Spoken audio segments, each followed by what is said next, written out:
तो hello guys, फरीથી આપણે કોંગ્રેસ આક્રોશ રેલી પાર્ટ 2 માં હાજર છીએ। તો હવે પછી આપણે દાદર ગામથી આગળ ગાંધી મંદિર ગઈ। ત્યાં જે પહેલાં તો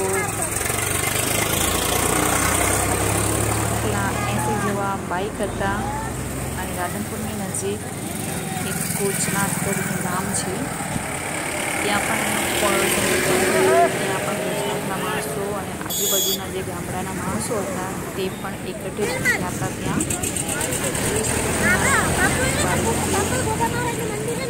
સ્વાગત માટે રેડી હતી। મને આ બધી વસ્તુ બહુ ગમે અને પછી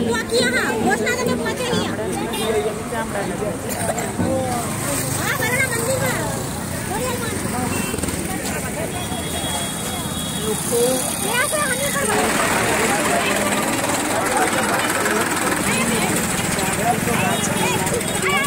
વેટ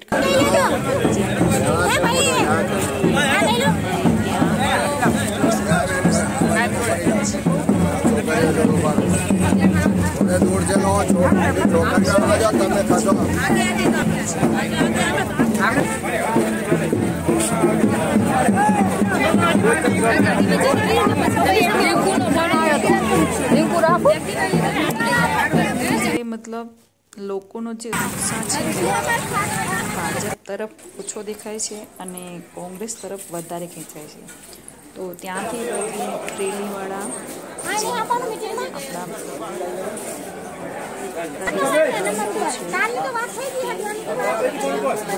ધામ છે જ્યાં સૂર્યનારાયણ મંદિર સરસ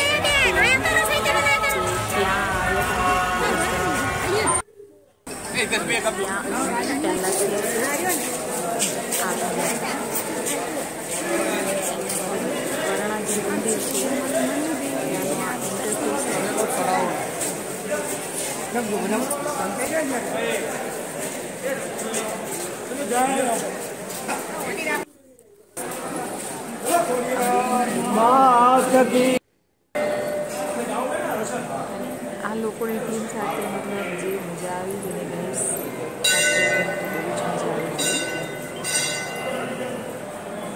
આ આખી એક ટીમ છે આ છે માં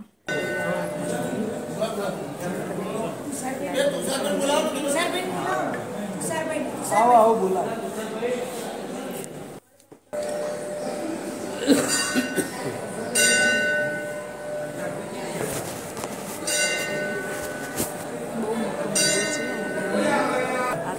જમણવાર પણ હતો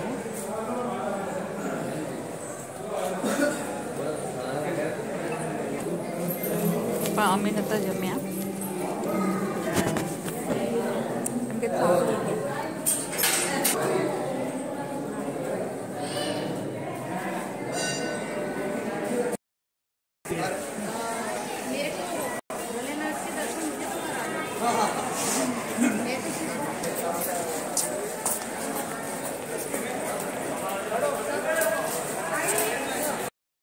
टाइम आवत થાય આટલા બધા ગામ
અમિતભાઈ ચાવડા સાહેબ, તુષારભાઈ ચૌધરી સાહેબ અને સમગ્ર ટીમ જ્યારે આપણી વચ્ચે આપણે અહીંયા આગ્રહ કરીએ છીએ કે પોતાનું સ્થાન ભાઈ શ્રી અમિતભાઈ મેવાણી સાહેબ પણ પધારી રહ્યા છે. પધારો જિગ્નેશભાઈ. આપણી વચ્ચે આપણા સૌના લોકલાડીના ભાઈ શ્રી જિગ્નેશભાઈ મેવાણી છે આપણી વચ્ચે ઉપસ્થિત થઈ રહ્યા છે, ત્યારે જોરદાર તાલીથી આપણે એમનું સ્વાગત કરીશું. તમારી સાથે છીએ, તમારી લડતમાં અમે તમારી સાથે છીએ. તમારું ભાવભીનું સ્વાગત છે. આપણી વચ્ચે અમિતભાઈ ચાવડા સાહેબ, ભાઈ શ્રી તુષારભાઈ ચૌધરી સાહેબ, શુભાંગીની બેન સૌ આપણી કાર્યક્રમ આગળ લઈએ, કારણ કે સમય ઘણો થયો છે. સમયની સાથે સાથે આપણે ચાલવાનું છે અને સમયની સાથે ચાલીશું તો જ આપણે ટકી શકીશું. એટલે ખૂબ ઝડપથી આપણે આ સાફાનો અને સન્માનનો કાર્યક્રમ છે એને આગળ વધારીએ.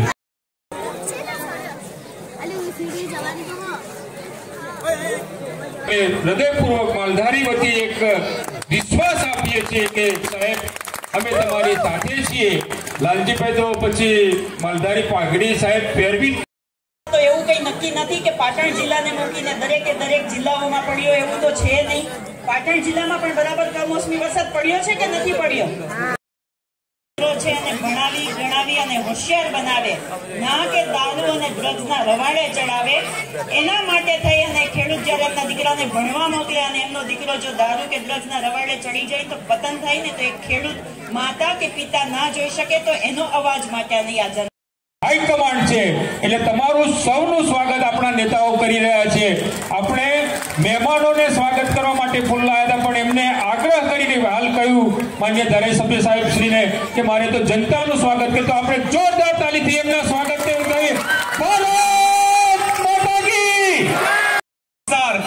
માંથી જેણે તમે બધાએ પ્રતિનિધિત્વ આપીને ચૂંટીને ગાંધીનગરમાં અવાજ રૂપે મોકલ્યા છે એવા અમારા સાથી મિત્રો ભાઈ શ્રી હવે હપ્તા કોમન બની ગયા. પોલીસ વાળા હપ્તા ખાય, સરકારી અધિકારી હપ્તા ખાય, મંત્રી બધા હપ્તા ખાય, આઈએએસ ના ઓફિસરો હપ્તા ખાય અને પાછા સંસ્કારની વાતો કરે. હમણાં એક અધિકારી અને એક મંત્રી એવું બોલ્યા, બહુ જ વખત ચૂંટાઈને જે જાય છે ભાજપમાંથી, આ જિગ્નેશભાઈને અને પેલા ચૈતરભાઈ માટે એમને કીધું કે કૂતરા જેવું બોલે છે. લોકોની વાત કરો, ગરીબોની વાત કરો તો તમને કૂતરાની ભાષા લાગે, અને તમે અદાણી અંબાણી એના ચાટુકાર બનીને ગુજરાતની જમીન એને આપી દો તો એ કોની ભાષા કહેવાય? ગરીબોની ભાષા તમે નથી બોલતા, ગરીબો માટે તમે નથી લડતા. આવી ભાષાની આ લોકો વાત કરે અને પછી લોકોને એમ કે તમારા સંસ્કાર નથી. ગામો ગામથી મારે તમને પૂછવું છે, અહીંના ઈટોદાના લોકોને, બહેનોને, કે ખેડૂતોના દેવા માફ થવા જોઈએ કે ના થવા જોઈએ? મને મારે પૂછવું જરા જોરથી, ખેડૂતોના બધા દેવા માફ થવા જોઈએ કે ના થવા જોઈએ? થવા જોઈએ. જો ખેડૂતોના દેવા માફ અને દારૂ જુગારના અડ્ડા સાફ, આ બે વાત છે એ ગુજરાતમાં આપણે ઉપાડવી જોઈએ કે ના ઉપાડવી જોઈએ? દૂધ પેદા કરે. હમણાં એક મેં ભાજપના મોટા નેતા એક સંઘના અધ્યક્ષને કહ્યું, અમિતભાઈ, કે તમે દૂધના પૈસા હારા આપો તો માલધારીઓ લોકોને દૂધ પીવડાવશે, અને તમે દૂધના ભાવ હારા નહીં આપો તો દારૂના અડ્ડાવાળા દારૂ પીવડાવશે. એટલે નક્કી કરવાનું કે દૂધ પીવું સારું કે દારૂ. તમારે સરકારે અમને દારૂ પીતા કરવા છે કે करना चाहती हूँ. समय का भाव है समस्त मंच को मैं यहीं से अपना सलाम देती हूँ. और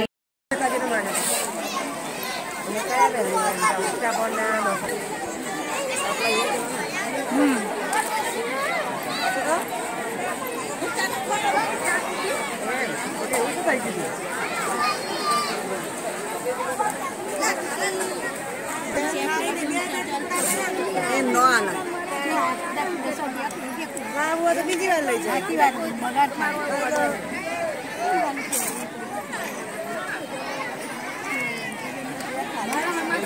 તમે કહીએ વેલા આવી જાઓ. અહીંયા બેસો, સરસ જગ્યાએ. અહીંયા ઉલપા જાવ તો આગળ.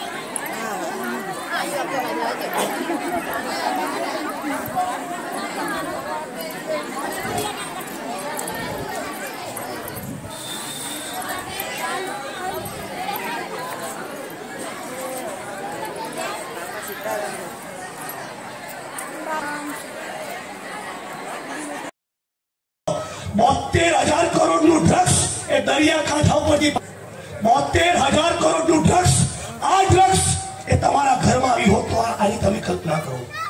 આ ડ્રગ્સ તમારા દીકરાની ધમની અને શિરામાં ગયું હોત તો તમે એની કલ્પના કરો. પતિ જઈએ આપણે તારી ગામમાં, તમારા મોહલ્લામાં કોઈને એક પોલીસ અધિકારી બીજા પોલીસ અધિકારી વાળાને કહે ચાણસમાં ક્રોસ કર્યું, ઓ રાધનપુરથી તું જોઈ લેજે. રાધનપુરથી કહે પાટણ ગાડી પહોંચવાઈ, હવે તું જોઈ લેજે. પાટણથી વડાઈ કઈ બાજુ તો મહેસાણાથી ઉભી રાખજે, ત્યાંથી કટિંગ કરવાનું છે. કેમ? ડીવાયએસપી નો હપ્તો સેટ થયો છે. બરાબર ઓળખી ગઈ છે.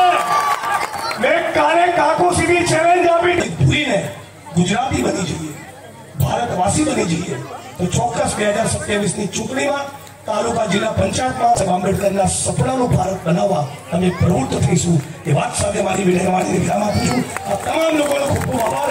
મારી સાથે એક નારો લગાવજો. હું કહીશ લડેંગે. તમે બે હાથ ઊંચા કરીને છેલ્લી લાઈન સુધી કહેજો, જીતેંગે, લડેંગે, લડેંગે, લડેંગે. ઇન્કલાબ जिंदाबाद, इनकलाब इनकलाब. ये धरती अपने आप की नहीं किसी के बाप की. लड़ेंगे, जीतेंगे. जय भीम, जय भारत, जय संविधान, जय कांग्रेस, जय जन आक्रोश.